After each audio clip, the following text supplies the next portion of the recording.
கருப்பு கவுனி அரிசியில் எப்படி சாப்பாடும் அடுத்த நாள் காலையில் பழைய சாப்பாடும் செய்வேன் அப்படிங்கிறத காமிச்சிருக்கிறேங்க.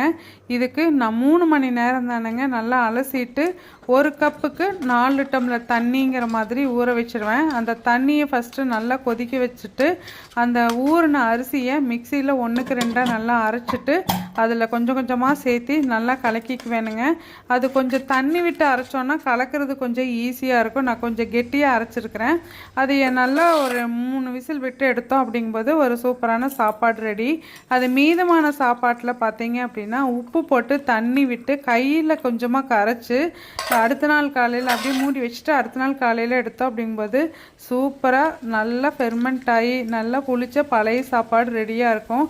எனக்கு என்னன்னு தெரியலங்க, இந்த ஒரு சில பாரம்பரிய அரிசிகளும் சிறுதானியங்களும் ஹெல்த்துக்கு செட் ஆக மாட்டேங்குது. ஸோ உலகமே நல்லதுன்னு எதை சொன்னாலும் அதை நம்ம அப்படியே பிளைண்டாக நம்பி எடுத்துக்க கூடாது. ஒவ்வொருத்தரோட ஹெல்த்துக்கு ஒவ்வொன்று தான் செட் ஆகுங்க. இது உங்களுக்கு யாராவதுக்கு இந்த மாதிரி இருக்காங்கிறத சொல்லுங்கள். தேங்க்யூ.